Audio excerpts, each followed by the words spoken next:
Welcome to the Landscaping Podcast. My name is Joel Barnett and I am your host. And in today's episode, I'm talking with Adam Hompas from Adam Hompas Landscapes. So Adam runs a landscape construction company in Melbourne. And he's got a crew of 4 guys working for him, and they're working on medium to high-end projects. And it was interesting hearing that he started out in commercial landscaping and was qualified in that, making some good money. But he realised that his passion was in the domestic side of things. So he prioritised his health and happiness and well-being over making the big bucks on the commercial jobs, where he said he found it a bit depressing working on those projects. And he's also currently involved in starting up the wellbeing hub with Landscaping Victoria. So that'll be a pretty good initiative that they're starting, which will be helping out the health and wellbeing of staff and their employees that are Landscape Victoria members. So it's a good thing to be a part of once that gets up and running. And there's some pretty good business tips in here as well. So he's mentioned that he's using a business coach. So he spends a lot of his time working on the business, not in it, which is a good thing to do because he's happy to keep his business as it is and make it more profitable. And he mentions that he's starting to use subcontractors as well. So he mentions the benefits of doing that. And he also talks about the balance of having a big company compared to just having one his current size, and the balance of having business and life together. So plenty of good bits of information in here to take away. So hopefully you enjoy this chat with Adam Hompas. Adam, thank you very much for joining us on the Landscaping Podcast. My first question for you is, how did you start in the industry?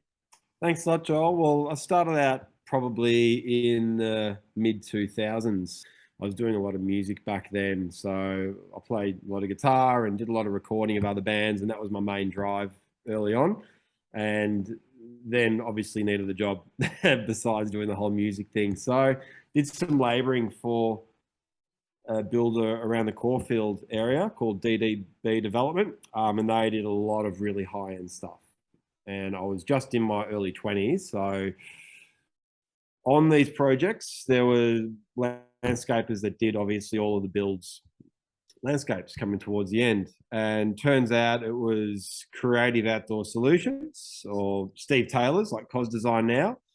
And the boss said to me one day, "Oh, the landscapers need help. Like, can you go give them a hand doing some planting?" And it was and obviously Steve and his guys were there, and I helped them out, and I was just blown away by what you could do. And after that, a few years later, jumped into an apprenticeship, which was fantastic. And I really, really loved the residential side of landscaping. But back then, I was told I was pretty much laughed at by some potential employers, and they just said, you can't survive the wage that I'm paying you.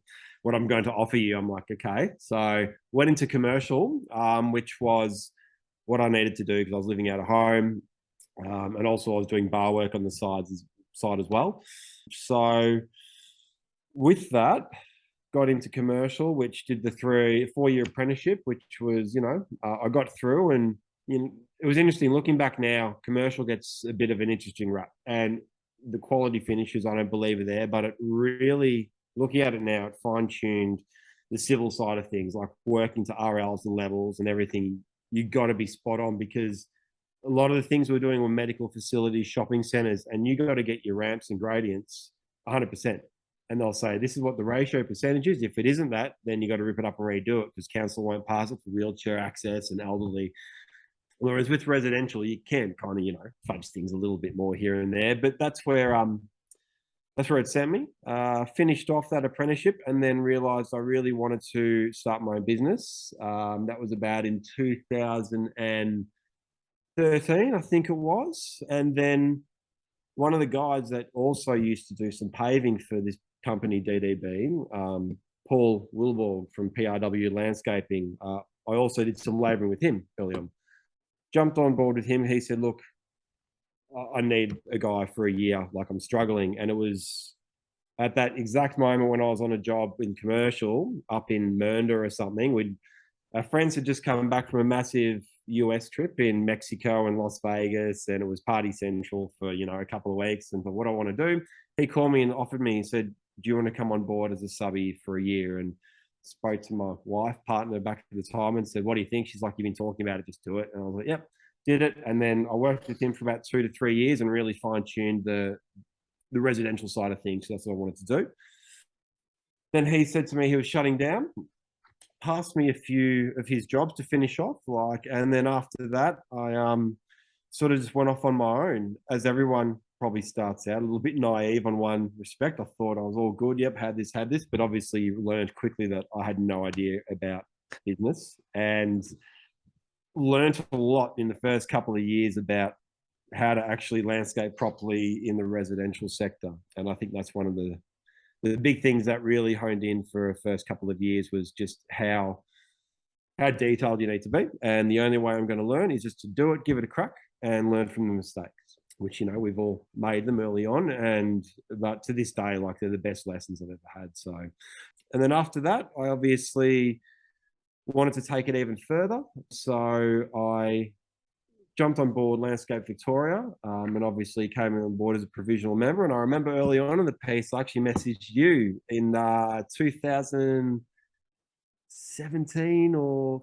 16 or something like that, because I'd seen online that you'd got your builder's license. Gee, how'd you do that? And you said, it's a lot of work, Adam. If you need any help, let me know. And that was kind of the inspiration for me to go out and get it, because I wanted to sort of do these bigger jobs and do it properly. And yeah, after that, I sort of had one guy that was subbing to me and a labourer here and there. And then a couple of years later, he wanted to get out of the industry. He was over it, which is fair enough. And then got a few guys on board. So we're currently operating with, there's 5 of us. So I've got 2 qualified, 2 apprentices. And yeah, that's kind of where we're sitting. We've been lucky enough to sort of work with a lot of really cool designers, which has been great.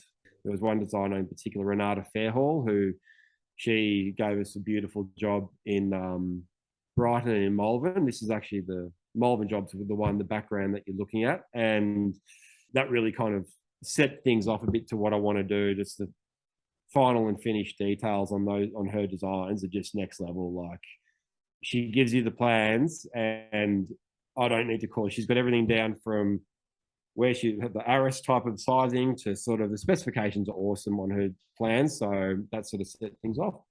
Yeah, so it makes such a massive difference, doesn't it, when you get a good set of plans to work off? Yeah, absolutely. It just obviously, you sort of call back and email and photos and let her know what's happening, let them know. But when there's a proper specification sheet, like her spec sheets were pages long and it's awesome, rather than saying, sort of just paving or timber screen. It's like, all right, what pavers, what timber screen? So yeah, that was really, really good. I got used to her designs quickly. Yep. And I reckon with that building license thing, when I reckon it was 2016, I got mine. And when I was doing the application, there were things I started doing in 2010. So it took me, so it does take some people a while to get all the bits and pieces together, and you get, a bit of motivation. But exactly. And that was the same with me. Like, I kind of, luckily enough, I was doing a lot of subby work for another builder, Justin Vullers, who was brilliant. He's an amazing builder, like an absolute workhorse. And I said to him, I'm going my building license. He's like, and we did lots of paving for him, like, lots and lots. He's like, well, I got a few decks. So come on board, use my license, and you can use that to get into, application. And some of it was, handballed through, I guess, but the rest of it was really, really good. He helped me out a lot to get through the whole process. Yeah. And with PRW you're working for, what was sort of standard, like the high end level of work that they were working on? Is it similar to what you do now, or? Yeah, it was similar. I think maybe what we do now is a little bit more than what PRW was. So I'll classify myself as sort of like the medium to high end tier. Like, we're not full on over the top high tier. I stick to what I know. But he was, like, really, his mind was just, he was incredibly meticulous, like almost too meticulous, to the point is like, Paul, you got to stop. We got to move on. Like, sort of. But yeah, so things, for example, a lot of water features back then, a lot of real, like, the custom paving up around pools, like sort of all those type of things, tracing on the butcher's paper. And a lot back then, he did a lot of sort of your more old English gardens, I guess it was, in sort of Glen Iris and all that type of thing. But what, in my mind then, what I thought where he's high end is just his attention to detail, especially coming out of commercial, where it's like, I just slap it down and move on. And, I hated that. And I got paid really well in commercial when I was qualified. And the guys looked at me and said, you're leaving this to start your own business. Why are you going? Like, the money's phenomenal, but just goes to show, like, I've never been happier now. And that, doing that, I was so depressed. Like, it was a lot of money. Like, we got paid a lot of money in site allowances. Like, we did the wheel, the paving underneath the wheel in the docklands, and the site allowance alone, just to rock up, I was getting an extra $400 a week just to show up. And then my wage started. So you can sort of see where a lot of money goes. But yeah, that was what Paul did. He really taught me to sort of focus in on the small things. He's like, you stand back at the end of the job and he's like, you got to look at it and think, when you leave today, how are the owners going to look when they get home? Like, keeping things clean, keeping things nice, like all the spaces out, everything that you don't need anymore, just things to, he really taught me to treat it as if you were landscaping your own home. And I've carried that through the whole way. And I've passed that to a lot of the team as well. And they've really picked up on it a great deal. So yeah. Yeah, the customer service side of things is really important as well. Like, because it's someone's house that you're working at. So just because you're not there at night, like they are.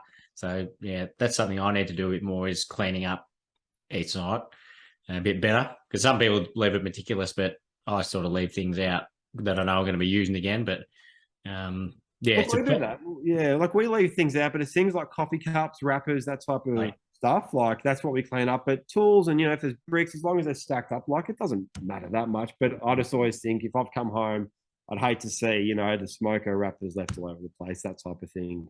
Leave a good impression each day, and it goes a long way. Yeah, I think I had a guy, an apprentice, real early on, and he spilled a can of. He was sitting on the client's table and chairs out the al fresco area.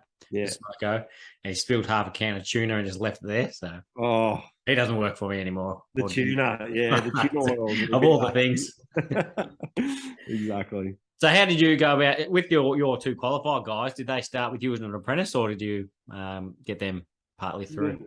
No, one of the guys, Anton, came on board probably in about 2020. It was just at the start of COVID. That was 2020, wasn't it? Yeah. He came on board from another company. I'd had a labourer who's now an apprentice doing really well, Mitch, and so he came on board. And then about a year later, I got another guy, Nick, who's up from the country. So he just messaged me and just said, look, I'm moving down. He's up from Albury, Wodonga, and he's moving back next year, unfortunately, but that was always the plan. And he was a qualified chippy and a landscaper. And when he messaged me and said, I grew up on a farm, I'm a qualified chippy and I'm a landscaper, I just said, when can you start? Didn't even meet him, just said, come down, and he's been brilliant. And so, yeah, we run kind of two jobs at the moment. We've got one guy and the apprentice, and then another guy, another apprentice, and kind of shift in between. Like, if someone else needs a chop out, then one of the guys goes there. But I'm still on the tools maybe 30% of the time to help if they need. So that's where it's sitting at the moment, which is really good. And we'll see what happens next year when Nick leaves around Easter. Obviously, I'll look for someone else, but as we all know, it is quite challenging. So whether it's a bit of a reshuffle into what I do, whether I just go back to having three guys in one job and really trying to pump through it, or have the 2 and 2. But in my opinion, the 2 and 2 is a little bit slow. I believe you need that third person to really get the jobs churning quickly. So yeah, it's probably a balance though, isn't it? Because the less people you have on site, I find the more profitable they are, because they are slower, but you're working at a lot more efficiencies. So that's exactly right. And that's it. I agree 100%. And one of the jobs we're on at the moment in Richmond, it's been a real challenge. It was actually, we got handballed a Paul Bangay design, and it's this probably only about 8 meters by about 5 meter little front terrace in Richmond, just opposite the G, and could only fit 2 people. And we had one other guy in there helping him out one day. It was just a nightmare. I was like, no, you're out of here. Stick to what works. Yeah. So what are you doing with your other 70% of the time when you're not on site? At the moment, I'm just focusing on organising materials, I'm currently doing landscape coaching, business coaching at the moment, because I kind of wanted to excel. I'm working on the business, in other words. So really trying to hone in on finding the best way to job track, the best way to kind of optimize the business so it's as fluid and profitable as possible. So I've sort of just engaged my accountants to do the bookkeeping as well. and just sort of doing a lot of, honestly, a lot of work in Zero, really honing in on how to use it properly. Like, I went back and forth with a lot of different project management software and thought, okay, what's the most simple thing that I can use? In the last 6-7 months, I've been got Zero projects happening. So that's really, really basic, and it only costs like an extra $10 a month. All the guys can input the hours onto the jobs that I allocate them. I can have all the tasks there so I can see what's happening. They get an idea of where they're sitting timing wise, which, gets pushed out a bit as it does, but well, that's landscaping. Yeah, just really, really focusing on the business and trying to sort of make sure that it can sustain for longevity and keep it as simple as possible. Like, as I said, the jobs we do is sort of the medium to high end. There was a time where I really wanted to push the high end and have all these guys and this and that. And I sat back and had a think and was like, well, if I do that, am I happy to be working 12, 15-hour days and stressing my ass off for all this? Or do I want to sort of have things comfortable so I can enjoy my time with my family and friends? And that was one of the reasons why I kind of decided, it's all right, I'll jump off site, let the guys do this, and I'll focus in the business so I can get my mind clear and actually figure out what I want for Adam Hompas Landscapes. And a big driving factor of that was looking at my lifestyle first and going, what do I need out of the business to make the lifestyle, still enjoyable and really be able to have time there, but also to keep the business afloat. And I came to a decision a while ago that sticking with the current model that I have is what I want at the moment. You know what I mean? So it works. I think there's a lot of people and companies that have aspirations to go really high, and that's awesome. That's great. But to me at the moment, I just don't see that. I like having it small and simple, and what I know that means I can knock off at a decent time. We all go home and be happy. So yeah, that's so I say it a fair bit that a lot of people just think if you're in a business you need to keep growing and expanding. That's what everyone says you should always be trying to do. But if what you're doing is working, you can just do what you're doing and just fine tune it so it's more profitable doing the same thing, and then you're happier and making more money. Yeah, exactly right. And that was one of the things, like that 70% of the time, that's what I'm doing. Like, I'll always go to site every day, and it's a matter about dropping in, just seeing the guys and getting an update. They need something, I'll zip out and I love doing that. I used to get concerned thinking, oh God, if I'm off the tools, I won't enjoy it. I found a lot of new loves in my role, and that's seeing the team just honestly, like, they excel. So they're so good at what they do, and they've really kind of adapted to the way that we operate. And they really, like, we all treat each other really well with a lot of respect. We have coffees here and there, and it's just amazing to see them, let's say, oh, Hompas, we need, to go get sand or cement. I'll go with no stress. Like, oh, really? Yeah, I'll go get it. Just you keep paying me, I'll do it. Like, I'm happy to see sort of the progress happening with me not being there. Yeah, I remember when I was an employee, and boss would say he was spending a day in the office, and I was thinking, what on earth could he be doing, spending a whole day in the office? There's no way. He's clearly just going down to the cafe to have a coffee. Yeah. And then now I could work full time in the office and still not running to work. Every time I leave, I say I'm going back to the office. I think I can picture them sitting around going, "Where's he? What does he think he's doing for half the day?" Like, and I always have a joke with them and go, "Oh, where the hell do you think all the materials come from? All the work comes in from?" Like, it's, yeah, a lot of it was a lot of time was being taken up with doing permits and all that type of thing too, which was, luckily enough, I've actually just today been put into touch with another company who take care of the whole thing from go to woe. They do and site analysis to engineering to drafting, the whole thing, and I'm just like wrapped about it. So, can you share who that is, or is it you trying to keep it a secret? No, not at all. They are called Building Permits. They're based out just buildingpermits.com, based out in Essendon. And I spoke to them today, and they seem like lovely people. And for the same reason that all of us, that can really bog you down, especially when you're kind of a one-man show when you're running the business.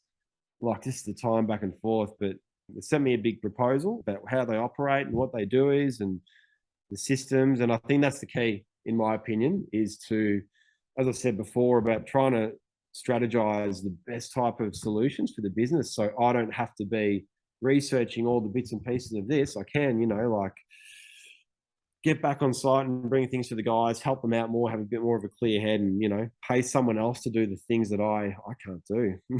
Yeah. So you could do it at a 30% efficiency compared to someone else. But then instead of doing that, you can do something that you're 100% efficient at. So yeah, just working smarter, not harder. Well, that's it. And that's what I started to do a couple of years ago. That's when I thought, okay, that's the direction that the company was naturally going. I used to want to be on site all the time. Like, I love being out there. You get to site, the radio's going, they've got double J now because I'm an old boy, but coffees, it's the sun's out, everyone's happy. I'm like, I just want to be here paving, but I kind of always on the phone, this and that, organizing things. I'm like, well, just roll with the times and roll with the changes. And I found a new love in the business, and it's funnily enough off the tools, and really enjoy seeing the jobs progress and go further. I reckon that's it helps a lot if that's something that just organically happens, rather than if you were 100% on the tools and then all of a sudden you hurt your knee or your back or something and you couldn't do it anymore, then you'd probably be a bit more resentful. But if it's just sort of happened naturally, then that's why it's more enjoyable, I reckon. Yeah, exactly. And you're spot on there. Like that's, I kind of tried to fight it for a bit and like, no, I'll go back on site. But then obviously the email thing starts sort of, banking up, and the people like, Adam, what's happening with this? I'm like, oh, I forgot about that. But so yeah, as you said, organically, that's where it shifted. And one of the good things about it is if it's a nice day, like, and I feel like I want to get out of the office and I'm done, I can go on the site and help the crew. Although 90% of the time I'm probably more of a nuisance on site than productive, because I stand there and they know what's going on. I start doing something and they're like, no, we're not up to that. I said, do you want me to go? Like, just go. Like, right. So, but that's, in my opinion, that's what you want. They take real ownership, all of them, of the jobs. And I couldn't be prouder of how it's gone, to be honest. Yeah, I found my two qualified guys have been picking me up on mistakes a lot more, and they're pretty similar level of ability to me now, in terms of that they know what's going on. It's good, isn't it? Yeah. The only time they don't know is when I know something that I haven't written down, so there's no possible way they would know about it. Yeah. I need to sort of share that information a bit more, but yeah, it is pretty cool. Well, that's what we've been doing, and I've just, as I said, because before I used a lot of different apps, heaps of different apps that cost 60, 70, 80, 150 bucks a month. And the most simple communication tool that I use now is WhatsApp with all of us. And I've got like Adam Hompas Landscapes group. I've got two of the guys on a separate chat for each job. And then I'm even doing my swims in there at the moment. So I've got a WhatsApp group called Safety Hompas, and it's just got all the swims, all the policy procedures. They can view it. You can see it. You can view it. I get them just to sort of screenshot and do a scribble on where it needs to be. And, like paperless is kind of what they prefer. So, yeah, as I said, like in my opinion, it's about keep it simple, be smart about it, and whatever works for your business. So, yeah. Yeah. And you mentioned landscapers coach before. You've employed a coach? I have. So there's a guy, John, from the Landscapers Coach. I think we went to a seminar a long time ago, and I just decided to have a chat to him. This was a couple of months back now, and I didn't really know greatly what sort of how in depth it went, but had a bit of a chat on Zoom, and all the concerns that I had, which was like job tracking, obviously sort of scheduling, all these things, and just generally growing the business and having that another sounding board who could give me that guidance. I found that he's fantastic. I really, really rate him quite highly. We have our once a month Zoom, and we just go over everything in terms of quoting through to tracking your quotes and all the bits and pieces, but making it simple. And it sounds kind of like a lot of work, but the systems he has are just so user friendly. So yeah, I've been doing that for a little while now, and definitely going to continue going and seeing what happens. So that's where I can fill my other 70% of the time, is things that he gives me tasks and says, this is what you need to do for next month. Great. Give me a task and I'll make sure it's done as much as I can. So apart from getting COVID and being wiped out, but Yeah. So did that go through your whole team, or just you had it? No, just me. And it was, it was a nasty, we copped it pretty bad, but upwards and onwards, mate. So yeah. Yeah, speaking of COVID, you were the very first guest on the Landscape in Victoria podcast, The Front Gardens, and that was back right at during one of the lockdowns anyway. But there was a fair bit of talk about COVID in that. But how did you go about getting on that first episode? The guys gave me a call, and I think Tyson gave me a call and just sort of said, "Do you want to jump on board? We're doing this thing called Landscape we were doing this talk, the front garden, and I think I'd done something with TX. So this is a conversation starter previously, and they're heavily affiliated with Landscape Victoria. And I think they heard me on that, and then they said, "Do you want to come and have a chat?" And that was how that came about. But yeah, I think that was really good. A lot of the feedback I got, I started getting messages and emails, honestly, just saying they felt the sense of relief that other people were feeling that too. And I think that's so important, and I've been working throughout in the last couple of months. We're working quite closely with Landscape Victoria for another part of Landscape Victoria that they're going to be creating, like a wellbeing hub, and that is to support landscapers and families in the community. It's pretty much giving people a sounding board. You always sort of think you're the only person going through something, but as soon as you hear someone else say, "Oh yeah, I've done that," it just makes you a sense of relief, and I've got that to this day with a few different people that I call and just say, "Oh, this has happened on a job or this," and they go, "Don't worry about it. Like it'll, I've done that or this or that." It's like, "Oh, okay." As soon as you know that someone else is feeling it or has felt it, it makes things a little bit more manageable. I don't believe it doesn't resolve the problem. It just makes it a bit more manageable, and it's so easy for us to get sort of bogged down in what we do day to day and think that we're on our own. And that's, what I think is important is that this wellbeing hub is going to be geared up to help the landscape community with all these type of things. Pretty much it's the sounding board, some tools, some references. So that's going to be pretty cool, to be honest. And I've been really heavily involved with that. And I think there's going to be a few things coming up soon from Landscape Victoria. It sounds like a good idea, because there was a Landscape Victoria night where you were one of the speakers on there, and I think is it Russell Sweetman? Is he part of the other? He is from Maroon Landscapes. Yeah, he's a lovely guy. We get along really, really well. And there's myself and Russ did the course that the government sort of put forth. It was a free course that we do. So it was an online thing that happened for a couple of months, and that was just intense. So I think it was 2 or 3 days a week of just like 90 minutes of online, computer stuff, and was going, shit. But so this is what it's gearing up to. So there's going to be a complete hub that is going to be on the website. And we've been sinking our teeth pretty hard into that over the last couple of months. So is it going to be like a couple of mentors available or anything like that? So what it's going to be is it's going to give sort of individual companies, businesses, the tools to pick one person in their business to say be the mentor or be the ambassador, if you will. And any people that have any issues, they go to this person, have a chat or whatever, and then they can sort of go to direct them to the hub. And there's a plethora of resources that'll be up there. So I think we'll definitely hear from Landscape Victoria pretty soon in detail about what's happening with that. But we've been going pretty hardcore with that over the last couple of months. Yeah, cool. Yeah, I reckon it'll be really well received. I think it's important, as I said, it's so important. I have calls from people now just saying, what about this, stressing about this? And I go, yeah, look, that sounds like a bit of an issue, but if you try this and get through this, and maybe that'll work at all. To just be honest and tell the clients this or that, and they're like, all right, I'll do that. So it's just about having a chat, and I'm always happy to have a chat. So yeah.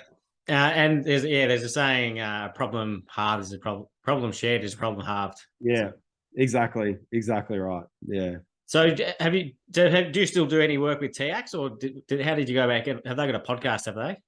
TX are their own organisation, non-for-profit in Queensland. I don't do work directly with them. They're affiliated with Landscape Victoria. So Megan from Landscape Vic obviously engaged them, and then so the Wellbeing Hub is just a part of the website, but then TX will be involved with that too. So that'll be, for example, one of the resources is TX. There's a number you call and you have a chat to someone who's qualified and trained to speak to anyone, and that's what this hub will do. Kind of funnels everything in, information's here, and take it which way you want. So, but that's pretty much all I've done with Landscape Vic over the last couple of months. And it's been really, really good. As I said, it's another part of the business now that's kind of ventured off to this other avenue to sort of help more and more people and businesses. So I'm pretty happy and excited about it.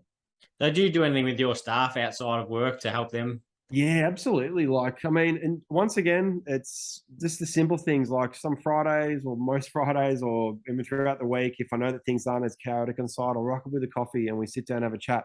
And I go to the other site with the same, grab some coffees as well.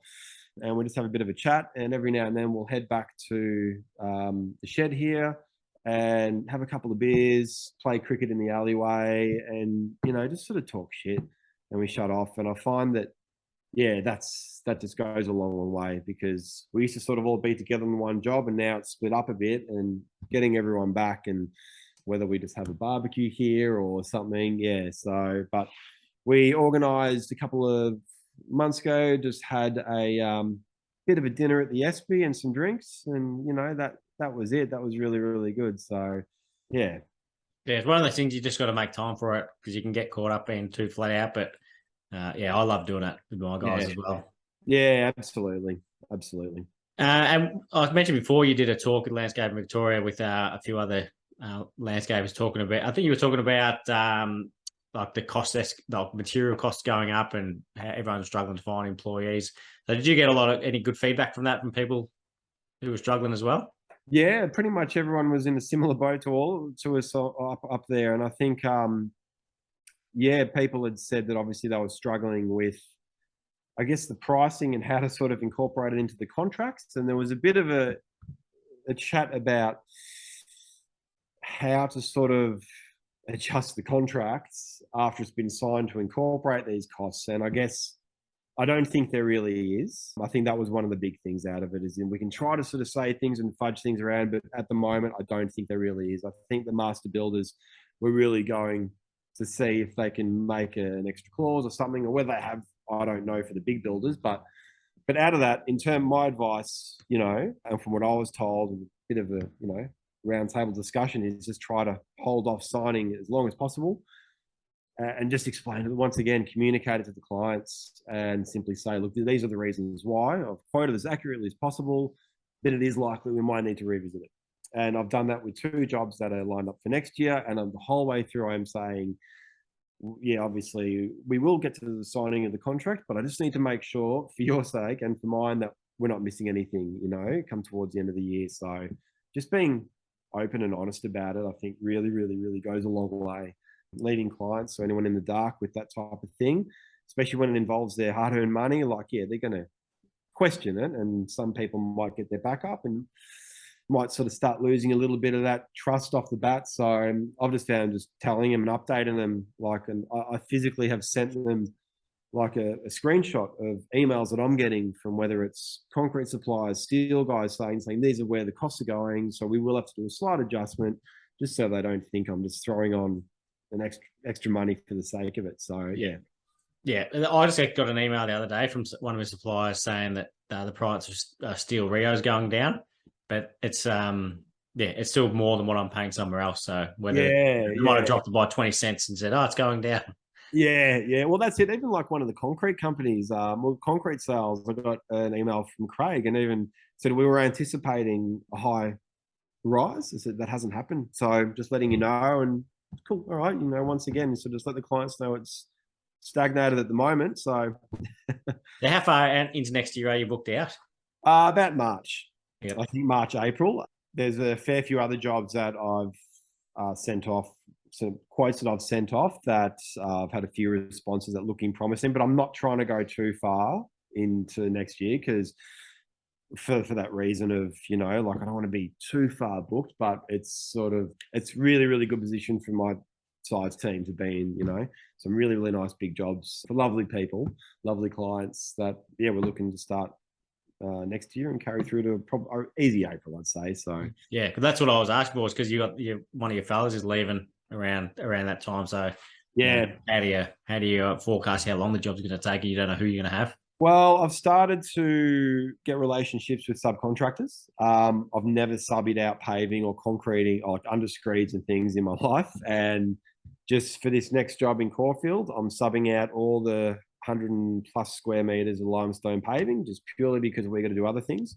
So I'm starting to establish that relationship for 2 reasons. Number one is about the fact that, staff is hard to come by, and I had an ad out for 30 days on Seek and got nothing. And that was like, okay, there you go. That was for a qualified. So yeah, I'm starting to get relationships with carpenters,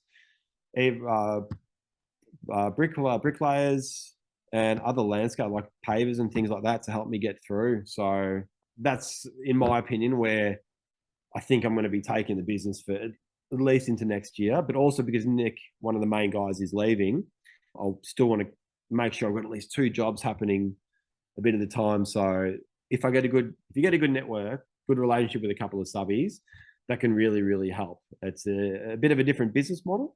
Some people only have subbies, like sort of like the builders model, I guess. But it's sort of about adapting to and rolling with what we're presented with. And I think that's, in my opinion, the only way to do it. And other people may have a different idea, and that's fine. But that's, what we need to do to make sure we can keep going. And as I said, if we're subbing out the paving work on this job, but it means we can still do, there's 35 lights, there's a heap of planting, there's a heap of steel edging, all the other things, just to get it done. So yeah, getting good relationships with subbies, I think, is really, really important. Yep. And it gives you the option, like if you want to do the paving, you can do the paving. But if you don't want to, you got those guys who you can call up and they'll do it. And if you work with them a few times, you know that they do a good job of it. Exactly. And just making sure you give them the notice to say, look, I've got this thing coming up in 6 weeks or 7 weeks, 80 square paving. We normally could do it. Do you reckon you could fit us in? Cool, we'll pour the slab for you and done. So I've got really good relationship with the pavers, bricklayers, and concreters. I've got, brilliant concreters that they're amazing. So yeah. Do you do any designs yourself?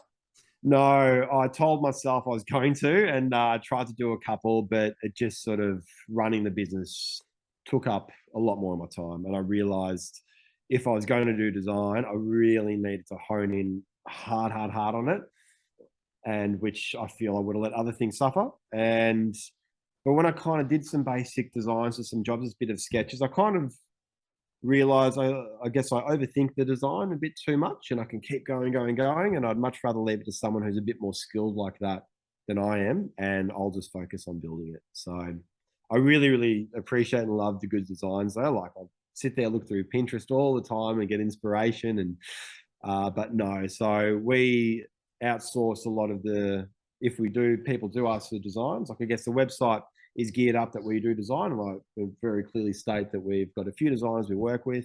So one is Paul Pritchard. He just recently jumped from construction to design, and he's brilliant, and he's done a fair few for me at the moment because he's come from that construction background. Like, he does his designs and he knows how to speak to clients and say, give rough costs and in this. So yeah, a lot of my work's gone to him. And Kerry Heron from Beautiful Outdoor Spaces, she does lovely work. So yeah, a couple there. Yeah, cool. There's something I saw on your website which I loved, because I agree with it 1,000%. And I said it back in the early days when I first realised it. But you've got a quote there. It says, landscaping to me has always been more like an art than simply just a garden. Yeah. So I reckon when someone says something like that, you can tell it's a passion that you love doing. Yeah, I love it. Like, as I said, growing up, because I grew up down your way, down at Lawn, and the Croatian background, the property down in Lawn, there's a massive field of potatoes and veggies and peas, and I used to help my granddad do all the stonework and all the old oyster shells, putting into the block work and that type of thing, the old school European way. But yeah, I've always loved it. I've always been really outdoorsy, and as I said, when in the early days when I jumped on board and helped out Cos Design, Steve Taylor's crew back then, I just loved it. And it is it's like art to me. Like, when I get onto the job, do the set out, do the demo, do all the stuff, I can visualize it. And when I see it at completion, like the one that is in the background is just beautifully transformed, and that I still look at it and go, oh, that's just awesome. I do love it. And that's why I left earning a lot of money in commercial to go back a bit and start and work myself up, So, but as I said, like, I did a lot of music early on, and ironically enough, the reason why I did landscaping was I needed money for Friday job, because we did a lot of touring and stuff on the weekends, so I could be a bit more flexible. But then the music went down a bit and landscaping moved up. So once again, naturally and organically let it grow, and I just love it. I think it's one of the best decisions that I've made, is to start my own business. And even though you have the hard knocks, it's just all part of it. And then it makes you appreciate those great times. Do you do any music at the moment still? Anything to do with music? Just at home, bits and pieces, not a great deal, just a bit of mucking around. I've got a recording studio at home. Haven't really touched it in a little while, but yeah, so not as much as I'd like to, but that's all right. It comes and goes, and I still do a bit of acoustic stuff here and there, and some friends' weddings and bits and pieces. But yeah, still really appreciate music a great deal. And I think that's one of the reasons why it pushed me into landscape, because well, music's the art and landscape's an art too. So I just love it. Yeah, I really love this industry. What sort of artists do you listen to? At the moment, a lot of back to the Australian artists, like old school Living End. Actually went to the Daniel Johns from Silverchair's exhibition in the city, which was phenomenal. Yeah, a lot of just old school Aussie things. As I said, like what else? Bit of John Butler, like all those things. And yeah, that's why Double J is pretty good on site, because it's the older generation and the guys are like, what is this? Like, yeah, that's what we listen to, mate. Yeah, it's funny when they the radio stations have like a decade where you have to guess what year it is, and they'll be playing songs. Yeah. And, oh yeah, this was, I can tell this is 2001. Yeah, I was 18 when these were songs. exactly. No, it's great. So yeah, still love the music though, absolutely.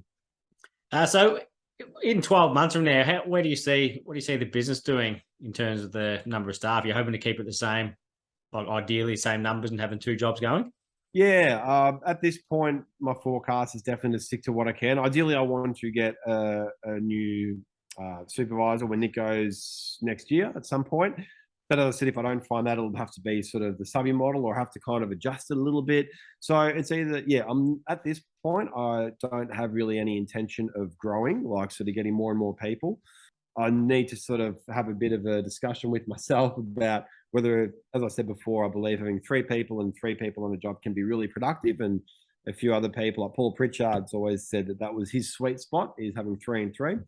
But then that's more time, more money I have to invest, and more, do I want to do that? Do I need to? So once again, I'm going to look at the lifestyle next year, and we're building a house in a couple of months. So hopefully by late next year, we'll be into it, and I'll have a better picture of what I can do. And when I say that, I mean what my lifestyle is at the point is how I'll set up the business as well. So it might just be back to sort of having 3 guys and myself coming in and out on jobs, and me organizing bits and pieces, and just keeping things as smooth as possible. So yeah, it's hard to say, but whether in 5 years it could be completely different. I could be like, no, I want to grow it, maybe, but I'm not going to say never. But at the moment, I'm really happy with where I'm sitting. Yep. So what sort of things you do outside of work other than your music? At the moment, a lot of hanging out with the family. My little boy's just over 3.5, going to the parks with him on the weekends, and spending time with a lot of friends. Yeah, still just sort of just floating around, which is good. I do a lot of fitness stuff. Like I'm really getting into a bit of boxing and that type of thing, because that's one of the things that I need to do. If I'm not on the tools, like I really like keeping active. So at the moment, I'm doing 3 days a week, doing boxing at the gym around the corner at 5:30 in the morning, which I just love doing. And yeah, just sort of just enjoying things, to be honest. Like obviously going out bits and pieces, starting to see some gigs again, which is pretty cool. So yeah, I still do a lot of, like, even when on my downtime, I'll still be on Pinterest looking at things landscape wise, and let's listen to podcasts, all sorts of things, just sort of keeping the inspiration up in landscape, and not just about the business, but I'm realizing that I'm, looking at things on Pinterest and stuff because I like it, not because I have to for work. So yeah. Yeah, people always bang on about how you can be doing a mindless scroll on Instagram and all this time you're spending on it, but you've got to be doing something with your life. So if you enjoy doing it, and I don't see a problem with it at all. Yeah, exactly right. It's if that's what you want to do, then just do it. But I've just learned, like I used to take work, like go, as everyone would have, like just a full-on work course and workaholic, and I still work incredibly hard, but just a bit of a different strategy. As I said, a bit more smarter these days. Like, as I said, all my accounting stuff's gone to the accountants, as it has from very early on, and bits of these other softwares are helping out. So it's giving me the flexibility and the freedom to do other things that I really enjoy, which is, yeah, spending time with family, watching my little boy grow up, spending time with my wife, and yeah, Yeah, it's pretty awesome. Like I've never worked less hours than what I am currently, like on site, Yeah, and also never been more profitable. So, but like yeah, I've done those days where I'd work 6.5 days a week and work like a maniac and yeah, doing okay. But then for family reasons, I'm working less and still making the same amount of money. So you make it work, yeah. whatever. Exactly right, and that's a lot of the time. Like my time can be better spent running the business because I've got the guys doing the work, and that's what they're employed to do, and they love it. And they're upskilling because I'm not there doing it, and also I'm upskilling myself in the business because I'm running the business. And yeah, as I said, I'm getting a lot of joy out of doing organizing materials and making sure the guys have got everything they need. So I'll just say to them, "What do you need?" And this is ordered, bang, bang, bang, bang, and then they're off. So yeah. Yeah, it makes a massive difference having the right people to be able to do that. Yeah, it's huge. It's huge. And I've had a lot of people that laborers and bits and pieces that haven't worked out at all. And whether it's their work ethic or I just didn't trust them. And I'm usually pretty straight up and honest about that. And I don't like to drag people along and sort of say, "Oh mate, I'll give you a call, give you a call." I say, honestly, I don't think it's going to work out. This is the feedback I got. Like, I'm really sorry. I'll give you to the end of the week, but then that's going to be it. And they've always really appreciated it. So yeah, I've worked pretty hard to get the crew that I've got, and however long they stay, fantastic. But no, if they want to pursue their own thing, I'll support it 100%. But no, the team's the team is the heart and soul of Adam Hompas Landscapes is just as much as I am. Yeah. And final question for you is, who would you recommend to be a guest on this podcast? As I've mentioned him before a few times, Paul Pritchard, I reckon it'd be pretty good to get on. He's been a really good mentor to me from when he was doing construction. He used to sort of say, "Oh, I've got a lot of work. Do you want this design? Can you do this job for us?" And then when he geared down, he went into design. He's done that shift, and yeah, he's got a really, really good. He's just a great bloke, and I think it'd be really good to pick his brain on certain things. Yeah, as soon as you said that he's moved from construction to design, that sort of piqued my interest and think, oh yeah, Yeah, I thought so. Yeah, you like that. Yeah, absolutely. He's a great bloke and got a lot to say, which is good. That's what I like also. So. Adam, can't thank you enough for coming on. It's been interesting chatting to you because the amount of we're only a few months different in age, and the amount of things that you've said, and I have the exact same mindset as well. So I think we're very similar businesses, and so yeah, it's awesome to hear your story. Yeah, and that's it. Once again, it's all about sort of relating back to sort of what Landscape we're trying to do with the wellbeing hub, and that's what it's all about. A simple conversation. Like we're gonna log off and go, yeah, like he feels the same way, cool, and then a bit of extra spring in the step. So yeah, happy to do it, mate. But I really appreciate jumping on board. Thank you.